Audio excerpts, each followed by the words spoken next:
Inilah headline news Metro TV. Pemirsa, mantan Kepala BP2MI Beni Ramdhani mendesak pemerintah segera mengirim surat protes dan meminta pemerintah Malaysia untuk meminta maaf atas penembakan buruh migran Indonesia di perairan Tanjung Ru, Selangor, Malaysia.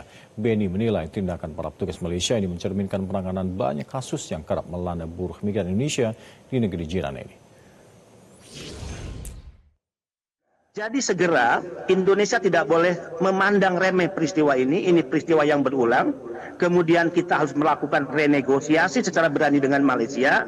Indonesia, para pejabatnya tidak boleh bermental inlander. Karena sering saya mendengarkan, dari dulu saya masih Kepala BP2MI, ketika saya bersuara keras, mereka selalu menggunakan bahasa, kita tidak boleh keras karena kita ingin menjaga hubungan baik dengan mereka. Nah, ini harus dihentikan. Demi dignity merah putih kita, demi harga diri negara kita. Nota diplomatik harus segera dikeluarkan, sikap protes harus segera dilayangkan, kemudian meminta agar Malaysia melakukan pengusutan dan proses hukum sebagaimana hukum yang berlaku kepada para pelaku.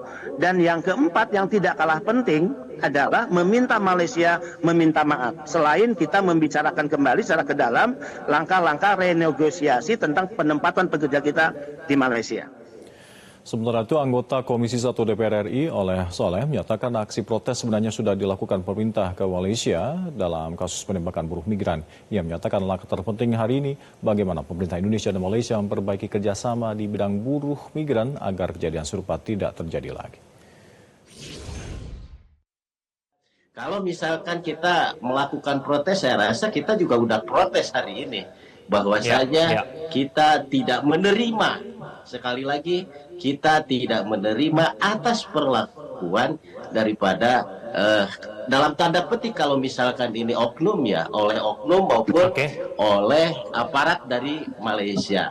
Oleh sebab itu, protes ini harus terus kita suarakan bersama. Tetapi bagaimana juga protes ini membuahkan hasil yang lebih baik ke depannya.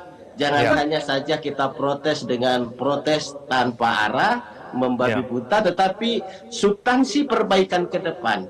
Karena apa? Substansi perbaikan ke depan itu adalah kita, Indonesia, rakyat Indonesia, tidak mau lagi ada yang meninggal hanya gara-gara soal kita tidak dihargai sebagai buruh migran. Jelajahi cara baru mendapatkan informasi. Download Metro TV Extend sekarang.